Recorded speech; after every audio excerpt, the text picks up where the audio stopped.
Good morning students. Last class में मैंने आप लोगों को मोनो हाइब्रिड और डाई हाइब्रिड क्रॉस बनाना जो है वो बताया था। आज मैं उसके दो और एग्जांपल्स आपको देती हूँ और उसके अलावा जो मेंडल के लॉज थे, मेंडल ने बेसिकली जो 4 पोस्टुलेट्स प्रपोज किए थे उन पोस्टुलेट्स को बेसिकली हम लोग लॉ के फॉर्म में अब कैसे पढ़ेंगे वो हम लोग देखेंगे। ठीक है। अब मेंडल ने जितने भी पोस्टुलेट्स प्रपोज किए थे, जितने भी पॉइंट्स उन्होंने अपने एक्सपेरिमेंट्स के ऑब्जर्वेशन के बेसिस पे दिए थे, तो ये जो सारे पॉइंट्स हैं, ठीक है, इनको आगे चल करके दूसरे साइंटिस्ट ने लॉ का फॉर्म दिया। ठीक है। क्यों? क्योंकि मेंडल ने जो पोस्टुलेट्स प्रपोज किए थे ये सारे पोस्टुलेट्स इतने एक्यूरेट थे और यूनिवर्सली ट्रू थे, तो इनको जो है लॉ का फॉर्म दे दिया गया। क्योंकि एक्यूरेट और ट्रू होने की वजह से ये आगे आने वाली जितनी भी जनरेशन्स थी, ठीक है, उनमें बेसिकली इनको अप्लाई होना था। ठीक है। तो इनका एप्लीकेशन जो है इतना ट्रू था, इस वजह से इन पोस्टुलेट्स को लॉ का फॉर्म जो है दिया गया। ठीक है। अब इस तरीके से अगर हम लोग देखें तो मेंडल ने बेसिकली जितने भी पोस्टुलेट्स प्रपोज किए थे उसमें से 3 लॉ निकल करके आते हैं। ठीक है। अब ये जो लॉज हैं इनको हम लोग कहते हैं लॉज ऑफ इनहेरिटेंस। ठीक है। ये जो लॉज हैं इनको कहते हैं लॉज ऑफ इनहेरिटेंस।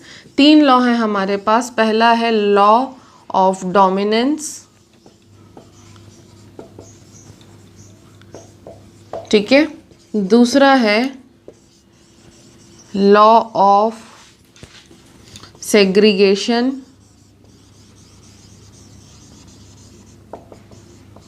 और तीसरा है लॉ ऑफ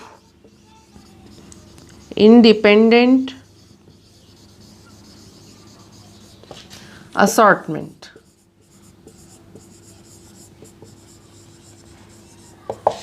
ठीक है। इस तरीके से 3 लॉ है हमारे पास। अब तीनों लॉ जो है उनके बारे में हम लोग डिस्कस करते हैं। पहला लॉ है लॉ ऑफ डोमिनेंस। ठीक है। तो लॉ ऑफ डोमिनेंस क्या कहता है कि मान लेते हैं अगर 2 पेरेंट्स हैं, एक प्योर टॉल है और एक प्योर ड्वार्फ है। ठीक है। तो उन दोनों के जो ऑफस्प्रिंग होंगे, यानी कि उन दोनों का जो F1 जनरेशन होगा, ठीक है, F1 जनरेशन में जो कोई भी कैरेक्टर, ठीक है, एक्सप्रेस होगा, that will be called as the dominant character, and the character which will not be expressed in the F1 generation, that character will be known as the recessive character. ठीक है। अब ये जो law of dominance है ये हमको mono hybrid cross से easily समझ में आता है। कैसे समझ में आता है? मान लेते हैं हम लोग कि 2 पेरेंट्स हैं। ठीक है। ये मेल पेरेंट है, ये फीमेल पेरेंट है। Male parent is pure tall and female parent is pure dwarf. इनके गैमीट्स का फॉर्मेशन होगा T और T इस तरीके से। ठीक है। जब दोनों गैमीट्स का फ्यूजन होगा तो एज अ रिजल्ट क्या हो रहा है? Capital T small t। तो ये जो ऑफस्प्रिंग बना, ठीक है, ये क्या था? F1 जनरेशन का ऑफस्प्रिंग था। तो F1 जनरेशन के ऑफस्प्रिंग में आप लोग देख रहे हो कि एक कैपिटल T होने की वजह से, क्योंकि टॉलनेस का जो कैरेक्टर है वो डोमिनेंट होता है, तो टॉलनेस का कैरेक्टर डोमिनेंट होने की वजह से क्या हो रहा है कि एक सिंगल T में भी जो है टॉलनेस का कैरेक्टर एक्सप्रेस हो रहा है। तो ये जो ऑफस्प्रिंग निकलेगा ये क्या निकलेगा? टॉल, लेकिन हाइब्रिड टॉल निकलेगा। ठीक है। तो टॉलनेस का कैरेक्टर, अब जीनोटाइप जो कुछ भी हो, ठीक है, genotype capital T small t हमको मिल ज़रूर रहा है, लेकिन फिनोटाइप हमको क्या मिल रहा है? टॉल हाइब्रिड फिनोटाइप हमको मिल रहा है। तो ओवरऑल कहने का मतलब क्या है कि F1 जनरेशन में किसी भी तरीके से हो, टॉलनेस का जो कैरेक्टर है वो एक्सप्रेस हो रहा है। तो टॉलनेस का जो कैरेक्टर है उसको हम लोग क्या कहेंगे? डोमिनेंट कैरेक्टर कहेंगे। और जो ड्वार्फनेस का कैरेक्टर है वो एक्सप्रेस नहीं हो पा रहा है तो उसको हम लोग क्या कहेंगे? रिसेसिव कैरेक्टर कहेंगे। ठीक है। ये कहता है लॉ ऑफ डोमिनेंस। ठीक। इसके बाद नेक्स्ट हम लोग आते हैं किस पे? हम लोग आते हैं लॉ ऑफ सेग्रीगेशन पे। ठीक है। लॉ ऑफ सेग्रीगेशन जो है वो बेसिकली ये कहता है कि जो 2 फैक्टर्स हैं, ठीक है, कोई भी कैरेक्टर है, कोई भी कैरेक्टर के 2 फैक्टर्स हैं, ठीक है। ये जो फैक्टर्स हैं ये गैमीट फॉर्मेशन होने के टाइम पर क्या हो जाते हैं, एक दूसरे से सेपरेट हो जाते हैं, एक दूसरे से अलग हो जाते हैं। एज अ रिज़ल्ट जो गैमीट है उसमें कोई भी कैरेक्टर का एक ही फैक्टर आता है। जैसे कि यहाँ पे हम लोग देख रहे हैं गैमीट फॉर्मेशन हुआ, तो गैमीट फॉर्मेशन होने के टाइम पे इस कैरेक्टर का एक ही फैक्टर जो है वो दोनों गैमीट्स के अंदर आया, ठीक है। तो इससे क्या होता है कि गैमीट जो है, क्योंकि वो एक सिंगल कैरेक्टर को होल्ड करता है, एक सिंगल कैरेक्टर को कैरी करता है, तो ये जो फैक्टर हैं जो कि अलग अलग आए हैं गैमीट के अंदर, ये जो फैक्टर्स होते हैं ये प्योर होते हैं, ठीक है। मतलब अपने कैरेक्टर के लिए प्योर होते हैं, ठीक है। तो जैसे अगर इस कॉम्बिनेशन की भी हम लोग बात कर लेते हैं, अगर हाइब्रिड टॉल वाला कोई जीनोटाइप है, अगर इसके अंदर गैमीट का फॉर्मेशन होता है तो इस तरीके से एक कैपिटल टी आएगा और एक स्मॉल टी आएगा। गैमीट फॉर्मेशन हुआ इसके अंदर भी, तो क्योंकि ये हेट्रोजाइगस है, हेट्रोजाइगस होने की वजह से दो अलग अलग तरीके के गैमीट्स इसमें बनेंगे। तो जब गैमीट फॉर्मेशन होता है, दोनों जो कैरेक्टर के फैक्टर्स होते हैं ये फैक्टर्स सेपरेट आउट होकर के दो अलग अलग गैमीट्स में जाते हैं, ठीक है। और ये जो फैक्टर्स होते हैं ये अपने कैरेक्टर के लिए क्या होते हैं, प्योर होते हैं, अपने कैरेक्टर के लिए प्योर होते हैं, अपने कैरेक्टर के लिए सच्चे होते हैं और अपने कैरेक्टर को वो डेफिनेटली एक्सप्रेस करेंगे, ठीक है। इसीलिए लॉ ऑफ सेग्रीगेशन जो है इसको कई बार law of purity of gametes भी कहा जाता है, ठीक है।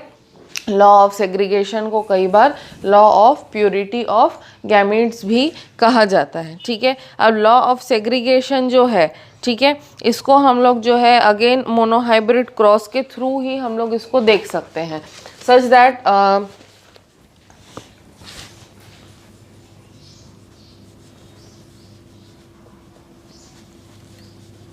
ठीक है। इस तरीके से हम लोग इसके अंदर ही देख सकते हैं। कैसे देख सकते हैं कि मान के चलते हैं कि ये एक पेरेंट है, ये प्योर टॉल है, और एक ये पेरेंट है, ये प्योर ड्वार्फ है, ठीक है। तो इनका जो ऑफस्प्रिंग बना ये क्या बना, हाइब्रिड टॉल बना, ठीक है।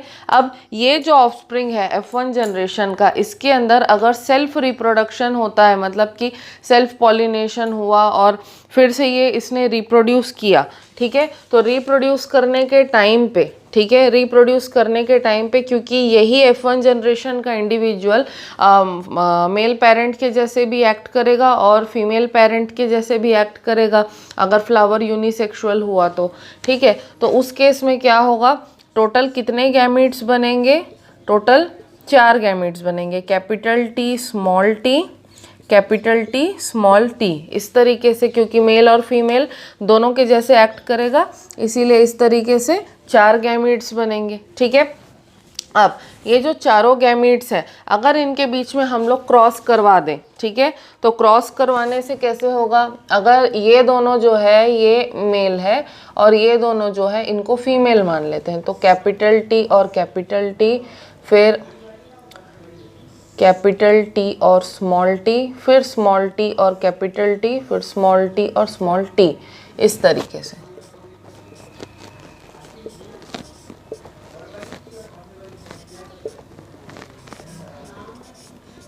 ठीक है।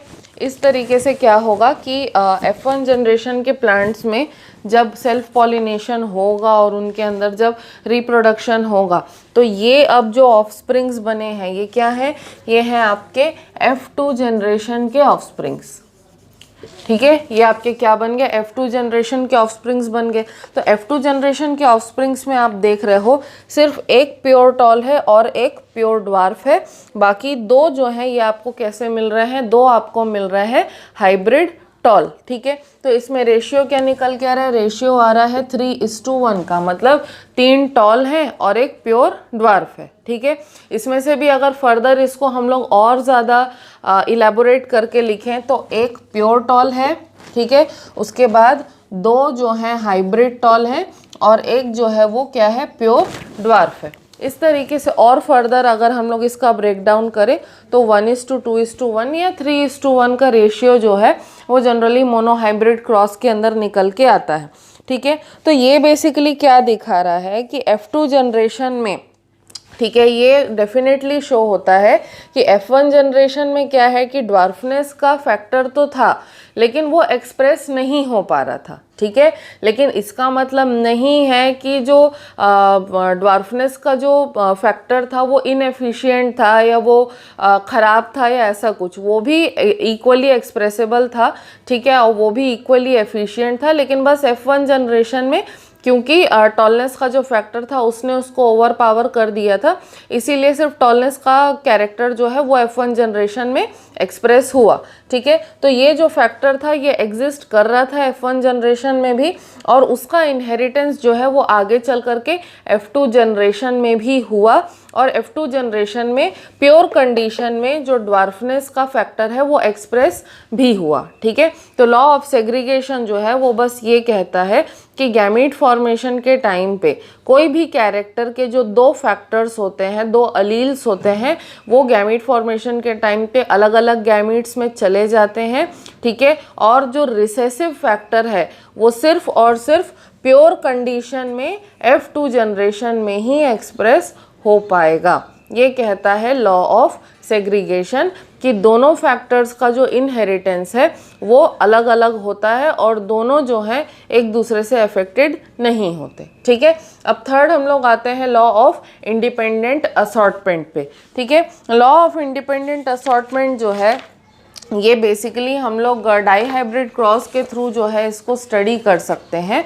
ठीक है, तो लॉ ऑफ इंडिपेंडेंट असॉर्टमेंट जो है सिंपली ये कहता है कि जब कभी भी हम लोग कोई भी दो कैरेक्टर्स का इनहेरिटेंस साथ साथ अगर देख रहे हैं, ठीक है, मान के चलते हैं प्लांट की टॉलनेस और फ्लावर का कलर, दो कैरेक्टर्स जो हैं उनके इनहेरिटेंस को अगर हम लोग स्टडी कर रहे हैं तो टॉलनेस या हाइट के कैरेक्टर के वजह से फ्लावर के कलर पर कोई फ़र्क नहीं पड़ेगा, और फ्लावर के कैसा भी कलर हो, फ्लावर के कलर के इनहेरिटेंस के वजह से जो टॉलनेस या हाइट का जो इनहेरिटेंस है, ठीक है, उसके ऊपर कोई भी फ़र्क नहीं पड़ेगा। क्यों? क्योंकि दोनों के जो मतलब जीन्स हैं या दोनों के जो फैक्टर्स हैं वो बिल्कुल एक दूसरे से सेपरेट हैं। ठीक है, तो क्योंकि दोनों के फैक्टर्स एक दूसरे से सेपरेट हैं, हाइट का भी और फ्लावर के कलर का भी जो फैक्टर है वो दोनों एक दूसरे से अलग है। ठीक है, तो हालांकि दोनों एक ही क्रोमोसोम के ऊपर रह सकते हैं, क्रोमोसोम एक ही है, लेकिन हाइट और फ्लावर के कलर का जो जीन है दोनों का लोकेशन जो है वो अलग अलग होगा। ठीक है, और दोनों के अंदर जो अलील्स या फैक्टर्स होंगे वो भी अलग अलग होंगे। तो क्योंकि दो अलग अलग कैरेक्टर्स हैं, उनके दो अलग अलग जीन्स हैं और उनके फैक्टर्स भी अलग हैं, तो इस वजह से हाइट का जो फैक्टर है, ठीक है, हाइट का जो जीन है उसकी प्रेजेंस से फ्लावर के कलर पे कोई फ़र्क नहीं पड़ेगा, और फ्लावर के कलर का जो जीन है, ठीक है, उसके प्रेजेंस से हाइट वाले जीन के ऊपर कोई भी फ़र्क नहीं पड़ेगा। ये कहता है लॉ ऑफ इंडिपेंडेंट असॉर्टमेंट कि भाई दोनों जो कैरेक्टर्स हैं वो अलग अलग अपने अपने डायरेक्शन में चलते हैं, इसके रहने से उसको फ़र्क नहीं पड़ेगा और उसके रहने से इसको फ़र्क नहीं पड़ेगा। ये हम लोग जो है डाई हाइब्रिड क्रॉस के हेल्प से देख सकते हैं। तो जो हमने कल डाई हाइब्रिड क्रॉस बनाया था, ठीक है, जो मैंने आप लोगों को पूरा चेकर बोर्ड बना करके दिखाया था, उसको एक बार स्टडी करो। उसमें आप लोग देखोगे कि जो दोनों कैरेक्टर्स हम लोगों ने लिए थे, दोनों कैरेक्टर्स का इनहेरिटेंस जो है वो अलग अलग हो रहा था, एक और दूसरे पे, दोनों का एक दूसरे पे किसी भी तरीके से कोई फ़र्क नहीं पड़ रहा था। ये आप लोग उसमें ईजिली ऑब्जर्व कर सकते हो। ठीक है, अब ये जितने भी कैरेक्टर्स हैं, इन कैरेक्टर्स का जब इनहेरिटेंस होता है तो इनहेरिटेंस होने के बाद ये एक्सप्रेस कैसे होते हैं। ठीक है, ये एक बहुत बड़ा क्वेश्चन है जो जनरली काफ़ी सारे स्टूडेंट्स जो है पूछते रहते हैं कि भाई ये सब तो ठीक है लेकिन एक्सप्रेस कैसे होता है। ठीक है, जनरली इसके लिए भी एक पाथवे है, एक सीक्वेंस ऑफ इवेंट्स है, ठीक है, जिसको कि हमारे जो जीन्स हैं या हमारा जो डीएनए है वो फॉलो करता है और उसके हेल्प से जो है हमारे कैरेक्टर्स का एक्सप्रेशन होता है। ठीक है, जनरली क्या होता है कि जो हमारा डीएनए होता है, डीएनए हमारा होता है जेनेटिक मटेरियल, तो हमारे बॉडी के कॉन्स्टिट्यूशन से या हमारे बॉडी के स्ट्रक्चर से रिलेटेड जितनी भी इंफॉर्मेशन है ये डीएनए में प्रेजेंट होती है। ठीक है, अब जब पेरेंट्स हैं, ठीक है, तो मेल पेरेंट है और फीमेल पेरेंट है, जब इनके अंदर गैमीट का फॉर्मेशन होता है, ठीक है, तो इनके अंदर मान लेते हैं एक एक क्रोमोसोम ही था फॉर एग्जांपल, ठीक है। तो जब गैमीट फॉर्मेशन होता है तो दोनों के अंदर हाफ हाफ क्रोमोसोम आता है, ठीक है, दोनों के अंदर हाफ हाफ क्रोमोसोम आया। जब दोनों के गैमीट्स आपस में फ्यूज़ होते हैं, फ्यूज़ होकर के जाइगोट बनाते हैं, तो हाफ और हाफ प्लस क्या हो जाता है, टोटल 1, ठीक है। तो ये हाफ हाफ क्रोमोसोम्स जो हैं ये दोनों मिल करके क्या हो जाते हैं, मिला करके एक क्रोमोसोम बना देते हैं जो कि नॉर्मल है, ठीक है। तो गैमीट फॉर्मेशन के टाइम पे क्रोमोसोम नंबर जो है वो रिड्यूस होता है। रिड्यूस होने के बाद में जब दो गैमीट्स का फ्यूजन होता है तो उनका फ्यूजन होने से क्रोमोसोम नंबर जो है वो वापस नॉर्मली रिस्टोर हो जाता है, ठीक है। तो ये नेचर का टेक्निक है क्रोमोसोम नंबर को रिस्टोर करके रखने का। इसलिए क्या होता है कि नेचर से ही गैमीट फॉर्मेशन के टाइम पे जो क्रोमोसोम नंबर है वो हाफ हो जाता है, सो दैट अगली जनरेशन में जो है वही नॉर्मल क्रोमोसोम नंबर जो है वो रिस्टोर किया जा सके, ठीक है। अब क्रोमोसोम्स जो है वो तो इस तरीके से ट्रांसफ़र होते हैं, ठीक है। तो पेरेंट्स के जो दोनों के कैरेक्टर्स हैं वो किस में आ जाते हैं, वो आ जाते हैं ऑफस्प्रिंग में, ठीक है। तो फादर का जो हाफ नंबर ऑफ क्रोमोसोम्स है वो भी आपके पास है और मदर का जो हाफ नंबर ऑफ क्रोमोसोम है वो भी आपके पास है। तो फादर के कुछ कैरेक्टर्स और मदर के कुछ कैरेक्टर्स दोनों जो हैं आपके क्रोमोसोम के अंदर, क्योंकि दोनों के क्रोमोसोम्स क्या होते हैं, मिक्स होते हैं, ठीक है। तो दोनों के क्रोमोसोम्स फादर और मदर के मिक्स होने पर कई बार नए इफेक्ट्स जो हैं वो प्रोड्यूस हो सकते हैं, ठीक है। अब ये जो क्रोमोसोम नंबर आपके अंदर ऑफस्प्रिंग के अंदर रिस्टोर हो जाता है तो इसका एक्सप्रेशन अब कैसे होता है, ठीक है। अब ये जो क्रोमोसोम है बेसिकली किससे बनता है, डीएनए से बनता है। और डीएनए क्या है, हमारा जेनेटिक मटेरियल है। हमारे बॉडी के कॉन्स्टिट्यूशन के लिए जितनी भी इंफॉर्मेशन की रिक्वायरमेंट होती है वो सारी की सारी डीएनए के अंदर होती है, ठीक है। तो डीएनए के अंदर ये जो इंफॉर्मेशन है ये हमारी बॉडी में कैसे एक्सप्रेस होती है, ठीक है। डीएनए जो है वो बेसिकली क्या बनाता है, डीएनए बनाता है आरएनए यानी कि राइबो न्यूक्लिक एसिड। डीएनए का फुल फॉर्म क्या है, डीऑक्सी राइबो न्यूक्लिक एसिड। तो डीएनए का छोटा भाई है आरएनए यानी कि राइबो न्यूक्लिक एसिड, ठीक है। अब डीएनए से आरएनए बनना ज़रूरी क्यों है, क्योंकि डीएनए के अंदर हमारी बॉडी से रिलेटेड जितनी भी इंफॉर्मेशन होती है, ठीक है, वो कोड्स के फॉर्म में होती है, ठीक है। तो आरएनए बनने से क्या होता है, कोड को डीकोड होने में हेल्प होती है, ठीक है।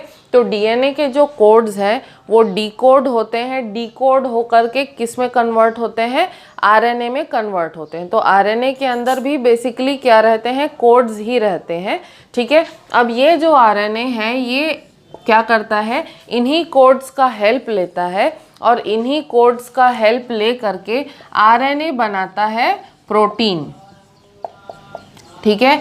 इन्हीं कोड्स का हेल्प लेकर के आरएनए क्या करता है, आरएनए बनाता है प्रोटीन, ठीक है। अब ये जो प्रोटीन्स हैं ये जब हमारी बॉडी के अंदर प्रोड्यूस होते हैं तो हमारी बॉडी के अंदर जब प्रोड्यूस होंगे तो इनके जो है डिफरेंट डिफरेंट इफेक्ट्स प्रोड्यूस होते हैं। और प्रोटीन के वजह से जो हमारी बॉडी में इफेक्ट्स प्रोड्यूस होते हैं उसी वजह से हमारे बॉडी का स्ट्रक्चर या हमारे बॉडी का जो कॉन्स्टिट्यूशन है वो ऐसा बन पाता है, ठीक है।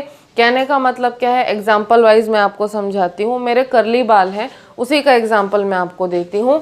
मेरे डीएनए के अंदर इंफॉर्मेशन थी कोड के फॉर्म में कि भाई इस इंसान के बाल जो हैं ये कर्ली होने चाहिए, ठीक है। अब ये जो कोड है डीएनए के अंदर ये किस में कन्वर्ट हुआ, ये कन्वर्ट हुआ आरएनए के अंदर, ठीक है। तो आरएनए के अंदर क्या मैसेज आया कि भाई इस इंसान का बाल जो है वो कर्ली होना चाहिए, ठीक है। अब आरएनए जो है वो क्या करेगा, वो किसके साथ मिलेगा, आरएनए जो है वो राइबोसोम्स के साथ मिलता है, ठीक है। हमारे सेल के अंदर जो सेल ऑर्गेनेल होता है ना, राइबोसोम, ठीक है। तो हम लोगों ने क्लास 9th में पढ़ा है कि राइबोसोम जो है प्रोटीन सिंथेसिस में हेल्प करता है, ठीक है। तो हमारे जो राइबोसोम्स होते हैं, राइबोसोम्स क्या करते हैं, वो आरएनए के साथ बाइंड करते हैं, आरएनए के साथ जुड़ते हैं, ठीक है। राइबोसोम्स जब आरएनए के साथ जुड़ते हैं तो राइबोसोम्स बेसिकली क्या करते हैं कि राइबोसोम्स जो है वो आरएनए के अंदर का जो मैसेज होता है उसको डिकोड करके प्रोटीन में कन्वर्ट करने में हेल्प करते हैं, ठीक है। तो आरएनए और राइबोसोम जो है ये दोनों मिल करके डीएनए के मैसेज को किस में कन्वर्ट करते हैं, प्रोटीन में कन्वर्ट करते हैं। और ये जो प्रोटीन है, ठीक है, जैसे कि कर्ली बालों का मैसेज मिला आरएनए को, आरएनए ने राइबोसोम के साथ मिल गया, ठीक है, और आरएनए राइबोसोम के साथ मिल करके ऐसा प्रोटीन बनाया कि ये प्रोटीन जब आ करके मेरे बालों के अंदर एक्सप्रेस हुआ तो मेरे बालों के अंदर एक्सप्रेस होने पर मेरे बालों का जो स्ट्रक्चर है, ठीक है, उसको क्या बना दिया, मेरे बालों के स्ट्रक्चर को उसने बना दिया कर्ली। तो एज अ रिज़ल्ट ये प्रोटीन जब मेरे बालों के अंदर एक्सप्रेस हुआ तो मेरे बाल क्या बन गए, कर्ली बन गए, ठीक है। तो ये जो पूरा पाथवे है, ठीक है, ये पाथवे जो है दुनिया के हर ऑर्गेनिज्म के अंदर फॉलो होता है, हर ऑर्गेनिज्म के अंदर एक्सप्रेस होता है ये पाथवे। और इसी पाथवे के हेल्प से डीएनए से आरएनए और आरएनए से प्रोटीन बनता है। और ये जो प्रोटीन है, ठीक है, ये जब हमारे बॉडी के अंदर एक्सप्रेस होता है तो ये डिफरेंट तरीके के इफेक्ट्स और डिफरेंट तरीके के कॉम्बिनेशंस जो है उनको प्रोड्यूस करता है, ठीक है। तो आई होप कि आप लोगों को जो लॉज ऑफ इनहेरिटेंस है वो समझ आया, प्लस कैरेक्टर्स का एक्सप्रेशन कैसे होता है वो भी आप लोगों को आई होप कि समझ आया होगा। जो हमारी नेक्स्ट क्लास होगी, नेक्स्ट क्लास में हम लोग इस चैप्टर का लास्ट टॉपिक यानी कि सेक्स डिटर्मिनेशन जो है उसको कंप्लीट कर लेंगे। टिल देन आज की क्लास में अगर आपको कोई भी डाउट है तो you can ask me. Thank you.